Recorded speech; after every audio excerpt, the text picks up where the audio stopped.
Joliba jabarani filɛbaw arajo joliba lamɛnbaw aw minnu bɛ ka lamɛn anw ka nin fiɲɛ sira fila kan an bɛ bɛɛ lajɛlen fo ka bɛɛ waleɲuman dɔn aw minnu sigin bɛ ka kunnafoni gafe olu lakali kɔnɔ bamanankan na an b'aw bɛɛ lajɛlen fo dantɛ foli min na nin ye laada ye don o don ka taa ntɛnɛn fo ka se jumadenw ma nin waati ninnu mana se min ye kunnafoni gafew ye an bɛ kɛnɛ ka a kɔnɔ kuma ka bamayɛlɛma bamanankan na bɛɛ bɛ se k'i ka faamuya sɔrɔ jamana kunnafoni la cogo min na an sigira kɛnɛ kan an bɛ bɛɛ fo ka bɛɛ waleɲuman dɔn mali kɔnɔ ani mali kɔ kan min ye kunnafoni sɛbɛnw ye olu caman bɔra an bɛna lajɛ k'an da don bakurunba dɔw la yan'an ka u walawala aw ye ka jira k'a fɔ fasidi sɛbɛnw la fɔlɔ bakurunbaw la l'indépendant ale b'an bolokɔrɔ ale ka bakurunbaw la jiralen don k'a fɔ ko min ye an ka finitigi ɲɛma a bɛ maa 4 bɔ minnu ni olu bilala kaso la kunungo wa ko a bɛ se maa sigiyɔrɔma 10 caman ma minnu fana makɔnɔnen don sɛgɛsɛgɛliw kɔnɔna la kɛrɛnkɛrɛnnenya la a fɔra ko minɛn dɔw bɛ yen minnu kun kan ka sa an ka minisiriso ye min ɲɛsinnen don kɛlɛcɛw ka koɲɛ bɛɛ lajɛlen ma a jala k'a fɔ maa 4 yɛrɛ bɛ yen olu bilala mandat de dépôt la kunungo wa min ye sɛgɛsɛgɛlikɛla dɔ fana ye nafoloko siratigɛ ninnu na olu o fana bilala kaso la ko siratigɛ ninnu na kunungo yɛrɛ indépendant kelen in kɔnɔna la halisa min bɛ tali kɛ yuruku kɛlɛli siratigɛ la a jarala k'a fɔ maire kɔrɔ min bɛ yen n'ale bɛ sigida 4nan kɔnɔ Bamako yan nɔ ni o ye Isa Gindo ye ale n'a ka dankanw i n'a fɔ Siriman Bacili ani Isa Sidibe k'olu fana bɛ pôle économique la nin waati ninnu na sɛgɛsɛgɛli hukumu kɔnɔna la min bɛ tali kɛ nafolo dɔw minnu ni olu tayɔrɔ ma dɔn wa a jarala k'a fɔ jalaki min binnen don ka o ye ko ka gafe kolonw dilan ka nafolo bɔ n'a ye a bɛ fɔ min ma ko faux et usage de faux ani atteinte au bien public kabi san 1998 fo ka se san 2009 ma ko nin maire Sina in ko ale sen yera nafolo yuruku la commune 4 kɔnɔna la o ye indépendant ka fɛlaw ye min ye Nouvelle Horizon ye ale fana ka fɛlaw la a jirala k'a fɔ min ye politique tɔn yɛlɛma o denfa n'o o ye Musa Mara ye Musa Mara y'a jira k'a fɔ ko n'i ye jateminɛ kɛ ale yɛrɛ ka faamuyali la ko kalataw bɛ se ka kɛ Mali kɔnɔ bi ko minnu b'a la ko ka dɔ fara cɛmancɛ fanga kan ko u k'a dɔn k'a fɔ ko Musa Mara a ye ɲɛfɔli min kɛ u ye ko kalataw bɛ se ka labɛn n'i ye jamanadenw sigi 100 o 100 ko maa 80 bi olu bɛ se ka kalata Mali kɔnɔna la ko ni an bɛnna ko la o ye Musa Mara ka faamuya ye Nouvelle Horizon kɔnɔna la an bɛna an da don a la sisan min ye indicateur de renouveau fana ye ale kumana limanaw a y'a jira k'a fɔ nin waati in na ko an ka logements sociaux ko min bɛ sen na nin waati in na so minnu bɛ yen ni jamana b'a dilan k'a di jamanadenw ma minisiri min bɛ yen n'ale bɛ an ka sokow kunna Birahima Kamina ko a yɛrɛ ka jɛya a kɛlen don a bɛ ka baara kɛ ni jɛya min ye bi caman bɛ yen o bɛ fɛ ka dankari k'a ka baara ɲumanya la ka sababu kɛ olu ka nafaw tiɲɛnen don bi indicateur de kumana kan ko kalataw siratigɛ la a jala k'a fɔ jɛkulu kɛrɛnkɛrɛnnen bɛ yen min kan ka kalataw labɛn ko bɛn kɛra ka kaban wa tɔgɔ yɛrɛ kura dira o jɛkulu in ma a bɛ fɔ min ma ko autorité indépendante de gestion des élections o baaraw sigira sen kan indicateur kɔnɔna la an bɛna kuma o fana kan a jala k'a fɔ nin waati laban in na ECHO kɔnɔna la min bɛ tali kɛ Mali kuranko kɛrɛnkɛrɛnnen la Bamako yan nɔ yɔrɔ maa caman bɛ yen o mago bɛ jɔ kuran na ko groupe 4 bɛ yen minnu nana olu bɛ sira kɔrɔ nin waati in na olu kan ka kuran di jamanadenw ma ko min ye funteni min n'o bɛ k'i kunda an kan don nataw la ko min bɛ tali kɛ kuranko k'a tɛna kɛ gɛlɛyaba ye ɲinan san kɔnɔna la sabu minisiri min bɛ yen n'o ye Seydou Lamine Kulubali Tarawele ale kɛlen don ka wuli ka jɔ kɛ o ko siratigɛ la an bɛna kuncɛ ni soir de Bamako ye a jala k'a fɔ an ka minisiri min bɛ yen n'ale ɲɛsinnen don kɛrɛnkɛrɛnnenya la finitigiw ka koɲɛ ma colonel Sadio Kamara ko colonel Sadio Kamara jamana a jala k'a fɔ ko pankuru 2 bɛ yen ni o ye Rusiw ka pankuru dilannenw ye yɔrɔ kunnafoniw bɔra ka bi ka kɔn bi ɲɛ k'a fɔ ko l'américain jamana ani faransi jamana kelen don ka an ka pankuru dɔ bɛ yen ka u bango di an ma ka sababu kɛ ko u kelen don ka jalaki bɛ an kan nka min ye o baara kɛlen min ye an ka minisiri ye min ɲɛsinnen don kɛlɛcɛw ka koɲɛ ma colonel Sadio Kamara jamana ale ye faransi ni l'américain jamana to kuma la ka taa pankuru 2 san Rusiw bolo limanaw k'olu yɛrɛ kan ka baaraw koromakari kan ka kɛ alamisa natɔ in le soir de Bamako ale de y'a fɔ an bɛna an da don a la sisan yan'an k'an da don nin bɛɛ la limanaw an bɛ kunnafoni fɔlɔ min ye indépendant la indépendant a kumana kunnafoni fila de b'a kɔnɔna la a bɛɛ lajɛlen ye limanaw yuruku o kumaw ye n'i ye jateminɛ kɛ indépendant y'a jira k'a fɔ ko a bɛ jalaki dɔ bɛ yen min binnen don kɛrɛnkɛrɛnnenya la nin waati ninnu na an ka minisiriso fangabolo min bɛ yen n'ale de ɲɛsinnen don an ka finitigiw ka koɲɛ bɛɛ lajɛlen ma n'o ye ministère de la défense ye ko a jarala k'a fɔ minɛn dɔw tun kan ka sanga di olu ma o minɛn ninnu sugubilo a taara ka di kɛrɛnkɛrɛnnenya la maa minnu ma limanaw ko u y'a kɛ yɛrɛsagokɛ ye sabu a jarala k'a fɔ an ka finitigi ɲɛmaa dɔw bɛ yen a bɛ se maa sigiyɔrɔma 10 ɲɔgɔnna ma minnu yɛrɛ makɔnɔnen don don nataw la sariya tigilamaw fɛ u bɛna ɲininka u dalakan na u ye baara in kɛ cogo di a nafolo donna da jumɛn fɛ ka se k'o ɲininkali kɛ ka kɔn o ɲɛ kununko ntɛnɛn a jarala k'a fɔ finitigi ɲɛmaa 4 ka olu cɛla min bɛ tali kɛ nafolo sɛgɛsɛgɛbaa dɔ b'u cɛla ko olu bɛɛ lajɛlen minɛna kɛrɛnkɛrɛnnenya la pôle économique et financier fɛ Bamako yan nɔ olu la tɔgɔfɔli kɛlen don indépendant kɔnɔna la colonel Abdul Wahab Touré min ye Mohamed Lamine Jakite commandant Adama Kaba lieutenant Cho Konate ani min bɛ tali kɛ contrôleur financier madame Sango Fatumata Bokoum kunungo ntɛnɛn limanaw ko pôle économique et financier fangabolo min ɲɛsinnen don kɛrɛnkɛrɛnnenya la dunkojugu ani yugo kɛlɛli ma an ka jamana kɔnɔ ko ninnu ye tɛgɛ kɛ nin maa 4 ninnu na jalaki min binnen don ka indépendant kɔnɔna la bi o ye k'a fɔ ko contrat dɔ bɛ yen contrat min ni o ye bɛnkan ye ka sugubilo ta ka di nin ma kofɔlen ninnu ma limanaw ko a nafolo yɛrɛ bɛɛ lajɛlen sarala ka ban limanaw foyi de ma ye nafolo ninnu saralen kɔfɛ minana min kan ka di minisiriso in ma n'o ye ministère de la défense ye a jarala k'a fɔ o affaire kelen in kɔnɔna la ko finitigi ɲɛma caman bɛ yen don nataw la sariya tigilamaw bɛna wulikajɔ kɛ olu nɔfɛ ka kɔn o ɲɛ hakililajigi don indépendant kɔnɔ a jarala k'a fɔ sɔrɔ bosoba damadɔ bɛ yen olu yɛrɛ kun minɛna nin ko kelen siratigɛ la o bɛ tali kɛ Amadu Ali Ɲagando Musa Fane ani Abdurahmane Keita ko ninnu maa 3 fana septembre kalo tile 8 tɛmɛnen na olu fana bilala mandat de dépôt la ni waliya kelen ninnu siratigɛ la ni ye jateminɛ kɛ limanaw maa o maa bɛ yen ko u bɛ jɛ la walima o donna nin maa kofɔlen ninnu fɛ jɛ la ko i tɔgɔ yera a la walima i tɔgɔ fɔra a la walima siga yɛrɛ kɛr'i la a jarala k'a fɔ limanaw ko e na wele ka i ɲininka wa jalaki min bɛ o na bɛn i kan limanaw k'a bɛ n'a fɔ nin waati in na indépendant ka fɔ la sariya wulen bɛ ka i jɔ ni bere ye bi bere min ni limanaw fiɲɛtɔ bere yɛrɛ don a tɛ ka maa si to yen bi o de la hakililajigin don yɔrɔ ka kɔni ɲɛ kuma min cayara kosɛbɛ kɔsa in na ni minisiri kɔrɔw jamana maaba caman minɛna o fana ko siratigɛ la o ye jamanakuntigi kɔrɔ ale ka avion saniko kuma ani finitigiw ka minɛnko ye o siratigɛ la premier ministre kɔrɔ Sumelu Bubey Mayiga ministre kɔrɔ min bɛ n'ale tun bɛ an ka n k'a fɔ nafoloko kunna madame Buhari Fili Sisoko ani ni ye jateminɛ kɛ Ibrahim Bokar Keita yɛrɛ ka directeur de cabinet kɔrɔ n'o ye Mamadu Kamara ye olu fana bɛ bolola nin waati in na o waleya kelen ninnu na a jarala k'a fɔ hali Ibrahim Bokar Keita ka secrétaire général min bɛ présidence la yɛrɛ kɛrɛfɛla la n'o ye Mustafa Ben Barka ye ale fana ko wele bilalen don ale ma sariya tigilamaw fɛ bi yɔrɔ nin waati in na ale bɛ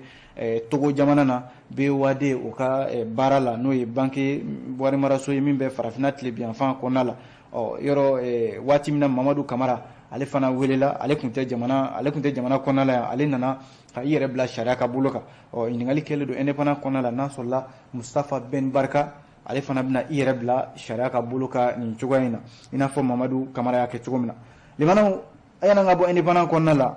k'a jira k'a fɔ maire kɔrɔ min bɛ yen n'ale tun bɛ communicati ɲɛma o ye Isa Gindo ye fo ka taa se a ka dankanw ma min bɛ tali kɛ Sirima Bacili ani Isa Siribe limanaw ko pôle économique et financier ye ninnu fana jalaki bɛ ninnu kan k'a sababu kɛ ko maa dɔ bɛ yen o de taara ɲɛfɔli kɛ pôle économique et financier la maa min na a m'a tɔgɔ fɔ sabu ko a ye jalaki de bɛn min ye maire kɔrɔ a n'a ka dankan ninnu kan k'a jira k'a fɔ ko Bamako kati kɔnɔna la kabi san 1998 fo ka na se san 2009 ma o waati de kɔnɔna la min ye Isa Kinde Gindo ale de tun bɛ Bamako sigida 4 na o maire la ko jalaki min binna o kan limanaw o ye k'a fɔ ko faux, usage de faux, atteinte au bien public. Limana foroba fin ka yuruku ani ka gafe kolon dila gafe minnu be ni olu be kɛ sababu ye ka nafolo yɛrɛ bɔ k'a sɔrɔ ni a ma kɛ ni sariya ye limana o jalaki binnen dɔw kan jalaki wɛrɛ min n'o fana binnen dɔw kan o ye k'a fɔ ko ka yɛrɛsagokɛ yɛrɛ ka nafolo don daw fɛ limana a man ka don da minnu fɛ a fɔ min ma ko malversation financière o fana jalaki binnen don ni maa kofɔlen ninnu kan ko dossier in limana a jala k'a fɔ ko bi tarata in yɛrɛ la a kan ka bila min bɛ tali kɛ sariya tigilama olu ka bolo kan n'o ye juge d'instruction min filɛ nin pôle économique et financier la k'a dɔn ninnu ni sariya min ka kan ka sɔrɔ ka o da u kan o dossier kelen in kɔnɔna la limana a jala k'a fɔ conseil caman de bɛ yen minnu bɛ communiqué mairie kɔnɔna la minnu bɛ yen ni wele kan ka bila u ma don nataw la nafolo yuruguyurugu walima dugukolo ŋanamu ko u sen yera o baara ninnu caman na limana o kuma filɛ dɛ an ye nin bɔ indépendant kɔnɔna la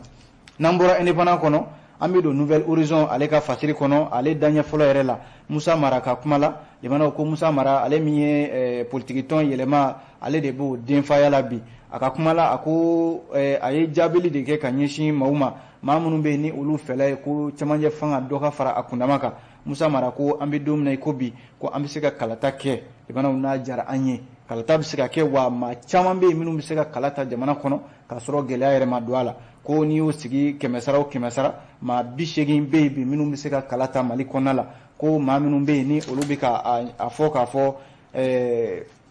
ko kalata tɛ se ka kɛ ko walima ko jamana bɛ bolola lakanabaliya bɛ fan bɛɛ lajɛlen fɛ limanaw ko u bɛ fili la dɛ Musa Mara k'u bɛ fili la sabu a ye nin kuma fɔ kɛnɛ min kan o ye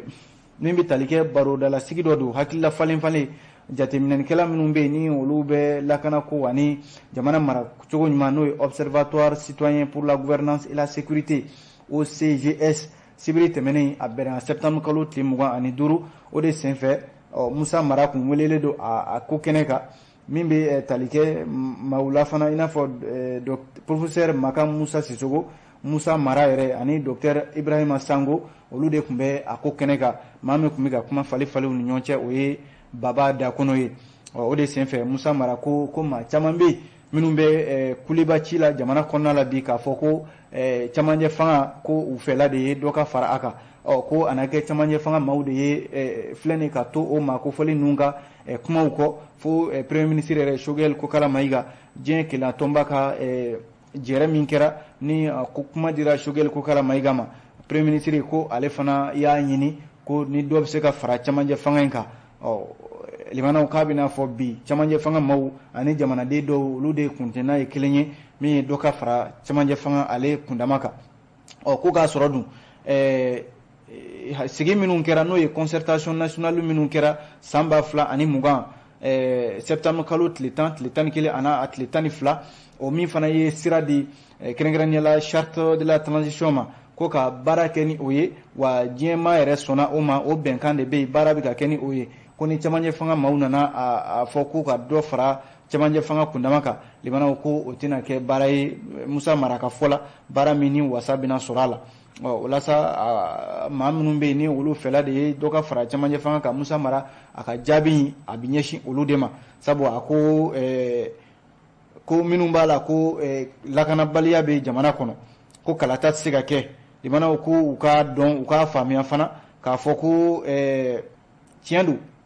ɲininkali min na ale yɛrɛ b'o kɛ a yɛrɛ la o ye k'a fɔ hali ni dɔgɔkun 2 dɔgɔkun 3 walima kalo 6 kalo 1 n'olu nana fara camancɛ fanga kan ko jɔnni de bɛ se ka sɛbɛntiya di walima ka jigiya di k'a fɔ ko camancɛ fanga ni dɔ farala kan ko lakanabaliya ko dɔ bɛna bɔ a kundama la jɔnni de bɛ se ka o jaabi di bi jɔnni de bɛ se ka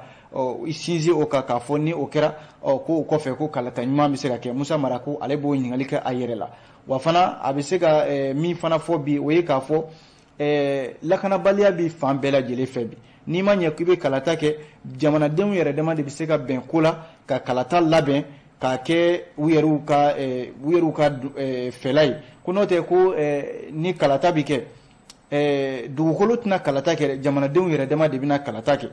maanifinw de bɛ kalata kɛ wa ale ka fɔ la n'i y'a sigi 100 o 100 maa 80 ɲɔgɔnna bi olu bɛ se ka bɔ ka voter k'a sɔrɔ du ko gɛlɛya yɛrɛ ma don a ko la. O la Musa Mara a ka kumaw la a ko ale bɛ misali ta Burkina Faso an kɔrɔ yan nɔ ko an n'olu bɛɛ lajɛlen ka lahalaya ye kelen ye, lakanabaliya min bɛ yan o kelen de bɛ Burkina Faso sango kalata kelen ninnu kɛra Burkinakaw fɛ yen nɔ wa a ma kɛ ko wɛrɛ ye dɛ. Burkinakaw yɛrɛ de y'u sigi ka bɛn ko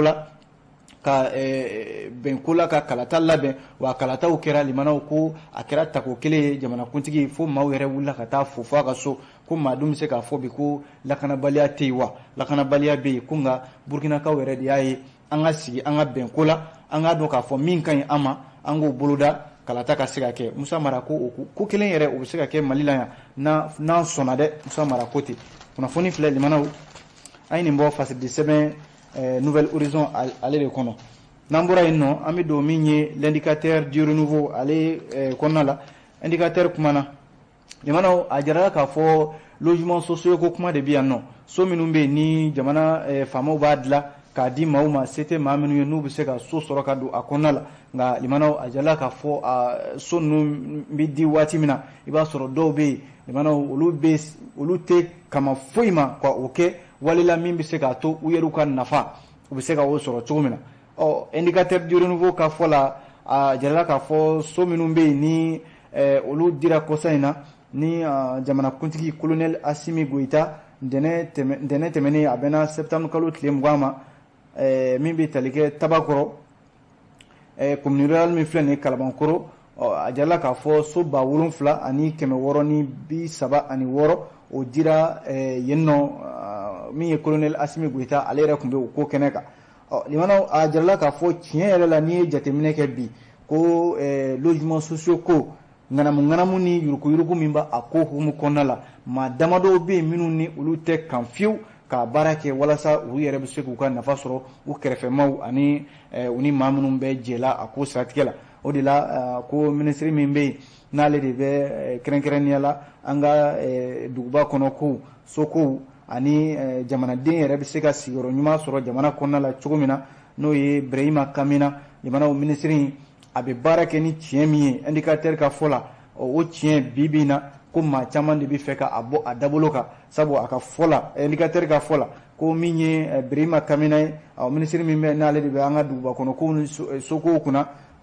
logement sociaux ko baara ka se ka kɛ jɛya yɛrɛ la a kalenkan de ye o ye nka u n'a ta o ta dɔw bɛ fɛ ka fereke don a sen na dɔw bɛ fɛ ka baara in ka a tiɲɛ a bolo. Misali ye mun ye o ye k'a fɔ so 7,636 min dira o don Tabakɔrɔkaw fɛ yen ko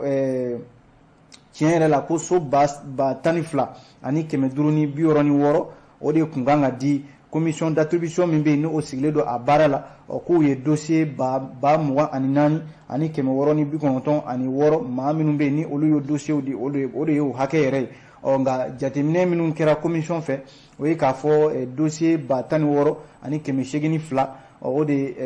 yamaruya dira olu de ma olu de ka dossier ka ɲi so bɛ se ka minnu ka kan ni so yɛrɛ ye. A jala k'a fɔ o fankelen dɛ o de dossier fankelen so dira olu de ma o dongo ka taa san 2019 na fo ka se bi ma commission kelen min bɛ yen ni o b'a a ko hukumu kɔnɔna la o commission kelen o de bɛ ka a baara kɛ. Minisiri na furadama ni sisan cɛ maa minnu bɛ yen ni olu tɛ fɛ fiyewu baara in ka kɛ ni jɛya ye limanaw k'u bɛ ka kuma fasugu bɛɛ lajɛlen nkalon ni k'a fɔ yɛrɛ ko hali a tun bɛ fɛ ka office malien de l'habitat o ɲɛmaaba ko ka o bɔ a nɔ na ko minisiri tun bɛ fɛ k'o baara kɛ ko wa fana a tun bɛ fɛ ka baaraw fana boloda commission kɔnɔna la min bɛ se ka kɛ sababu ye limanaw ka a yɛrɛ dungako kɛ nka limanaw a nana ye k'a fɔ nin si tɛ tiɲɛ ye nin bɛɛ lajɛlen ye maaw ka baara ye minnu yɛrɛ logement sociaux dili u bɛ se k'u ka nafa sɔrɔ a la cogo min na olu de kɔnkɔnmalen don ka baara kolonw kɛ ka tɔgɔ tiɲɛw ta ka ɲɛsin minisiri ma walasa a bɛ se ka bɔ a dakolo kan nka minisiri limanaw a na kɛ a yɛrɛ a tɛ don maa ka ŋanamu la a fana ko k'a bɛ baara kɛ a kan ka kɛ cogo min na a b'a kɛ ten maa si ka bagabali wale tɛna ale bɔ a dabolo kan. O de la Birahima Kamina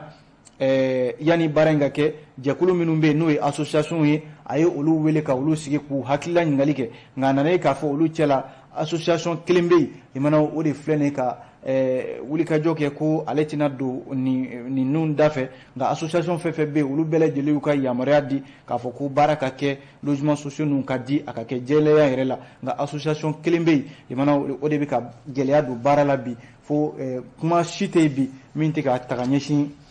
ministre in ma indicateur ka kuma la halisa a jirala k'a fɔ ko kalata minnu bɛ yen ni olu kan ka labɛn Mali kɔnɔna la yan nɔ yɔrɔ a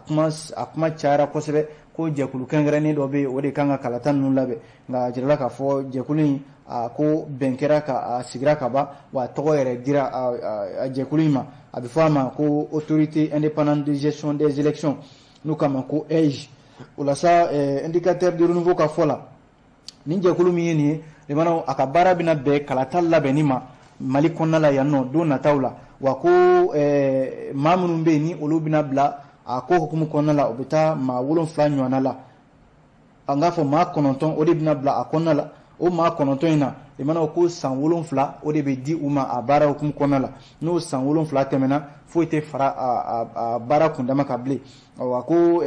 autorité indépendante de gestion des élections ko ni u yɛrɛ de b'u kan bɔ k'a fɔ n bɛ se ka baara in kɛ a fɔ min ma ko appel à candidature wala wele bɛ bila u ma min bɛ se u bɛ n'i ka gafe da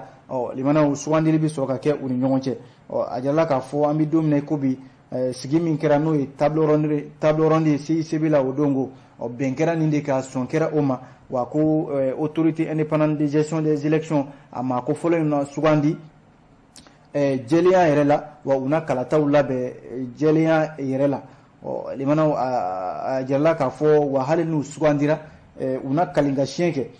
ni n'a sɔrɔla sisan min ye i mana kɛ diinɛ min na limanaw i ni kale o diinɛ tɔgɔ la n'i ye silamɛ ye i na i bolo da kuranɛ kan ka i kalen walima n'i ye chrétien i n'i bolo da bibili kan walima n'i bɛ diinɛ wɛrɛ la limanaw i na i kalen o diinɛ la k'a fɔ ko i tɛna jamana janfa k'a sɔrɔ dun kalataw labɛnni ko la i na a baara kɛ ka ɲɛ nka limanaw baara in bɛ senna politiki tɔn caman de bɛ yen minnu yɛrɛ sɔn tɛ nin baara in ma i n'a fɔ yɛlɛma n'a ɲɔgɔnna ninnu sabu ko premier ministre Musa Mara ale ka fɔ la ko EIGE n'o ye jɛkulu ye min kan ka kalataw labɛn ko dɔwɛrɛ tɛ ko a nakun tɛ foyi ye ko ka dɔ fara camancɛ fanga kundama kan gouvernement ka kuma kɛra min ye nin ko siratigɛ la o ye ka ko ka kalataw labɛn jɛlenya la ka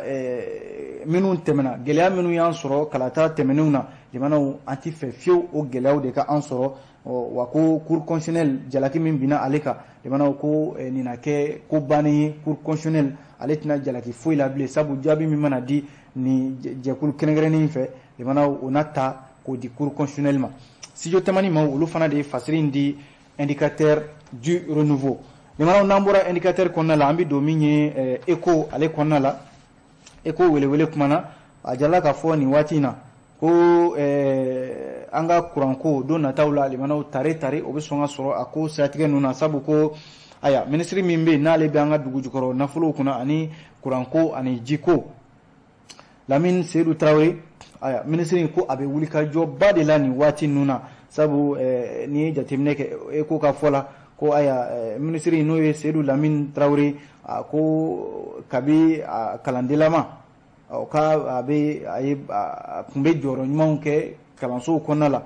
fo kana se bi ma a kɛra ministre ye jamanaw ko ministre in ko a b'o sira kelen de kan wa a jirala k'a fɔ énergie du Mali yɔrɔ gɛlɛya caman de bɛ énergie ka bi juruw tɛ juru ye o bɛ énergie la a bɛ se miliyari 180 ɲɔgɔnna ma ka se fana limanaw funteni mana i kun bɔ ka ban Mali kɔnɔna la yan nɔ kurantigɛ caman de bɛ dada ɲɔgɔn kan ka se ka caman bɔ o la a jirala k'a fɔ énergie du Mali ministre yɛrɛ ka wulikajɔ kɔnɔna la ko groupe min bɛ yen n'o ye groupe électrogène ye o 4 ɲɔgɔnna ko nana Mali kɔnɔna la a bɛɛ lajɛlen fanga bɛ se kavia 100 ɲɔgɔnna ma wa an bɛ waati min na ko sisan k'u bɛ sirakɔrɔ fanfɛlaw la Bamako yan nɔ ko u bɔra Kodowari ale port la u nana Bamako yan ka ban k'a bɛna kɛ sababu ye énergie du Mali jamanaw hali n'a sɔrɔla gɛlɛya misɛnninw b'a kan an bɔra k'o fɔ sisan juruw ni énergie du Mali yɛrɛ ti ka se ka baara kɛ kuma bɛɛ i b'a sɔrɔ machine minnu b'u bolo gɛlɛya bɛ machine ninnu sɔrɔ san o san o ko kelen de bɛ senna a jirala k'a fɔ bi ɲinan ta kɔni février kalo nato in ka taa bila juin kalo la yɔrɔ o de furancɛ la funteni bɛ kɛ kosɛbɛ an ka jamana kɔnɔna la yan kurantigɛw bɛ caya groupe électrogène 4 min nani filɛ nin limanaw ko nin na kɛ sababu ye kurantigɛ in caman na bɔ a la an n'an sigi k'o kɔnɔ kɛ limanaw n'a kɛra cogo min na an na o fana ɲɛfɔ kunnafoni filɛ an ye nin bɔ ECHO welewele ale kɔnɔna la an bɛ don min ye soir de Bamako kɔnɔ ka sɔrɔ ka fasiri kuncɛ ka jira k'a fɔ min ye soir de Bamako ye ale kumana limanaw nin waati in na aya an ka ministre min bɛ yen nɔ ni ale de bɛ kɛrɛnkɛrɛnnenya la an ka finitigiw ka minɛnko kunna colonel Sadio Kamara limanaw ko aya ko a ye hélicoptère n'o ye pankuru kɛlɛkɛ pankuru 2 a ye o san rusulakaw bolo a jirala k'a fɔ nin waleya in kɛra ka kɔn waati dɔ la a kun jirala k'a fɔ min ye lamɛrikɛn jamana ye ani faransi limanaw olu kun kɛlen don ka anw ka avion dɔ ko o bali ka na Mali kɔnɔ la ka sababu kɛ ko an ka armée cɛla ko armée bɛ denmisɛnnin fitininw de ta k'u don armée kɔnɔ la k'a sɔrɔ u si ma se o jalaki min ni faransi kɛlen don ko n k'a fɔ lamɛrikɛn jamana kɛlen don ko bi an kan o kɛlen don ka u y'u bali ko avion min bɛ yen n'o ye Casa C295 ye k'o di an ka jamana ma k'a sɔrɔ dun avion in an y'a san wa avion in minɛn dɔ b'a la u k'a ma ko transpondeur transpondeur in limanaw ni o tɛ avion na a tɛ se ka wuli o de bɛ lamɛrikɛn jamana bolo olu de b'o dilan ko bibi na yɔrɔ a ko siratigɛ yɛrɛ la ministre min bɛ yen n'o b'an ka jamana ni jamana wɛrɛw koɲɛ kunna Abdoulaye Diop ale kun wulila ka taa lamɛrikɛn jamana na ka taa kuma u ni lamɛrikɛn jamana ɲɛmaw walasa bɛn bɛ se ka na cogo min na avion min n'an y'a san a bɛ se ka di an ma cogo min na siratigɛ la min ye Abdoulaye Diop ye a ye dɛmɛ ɲini lamɛrikɛn jamana fɛ nka o n'a ta o ta limanaw kumaw kɛra Abdoulaye Diop a y'i sen don k'i bolo don ka dɛsɛ avion in a ma se ka na ministre min bɛ yen n'ale b'an ka kɛlɛcɛw kunna colonel Sadio Kamara ale ye faransi ni lamɛrikɛn jamana to nin munumunu zalo de la ka taa hélicoptère 2 san rusiw bolo wa ko u sera u kan ka se Bamako yan yɛrɛ ka ban alamisa natɔ in o ɲɛnajɛ o na kɛ an bɛ waati min na i ko sisan limanaw ECHO an tɛ kunnafoni bila ni kan yan an sera ka min lakali aw ye o ye nin ye soir de Bamako de ye nin fɔ ka aw fo ka aw waleɲuman dɔn an b'a fɔ a k'an bɛn sini ni Ala sɔnna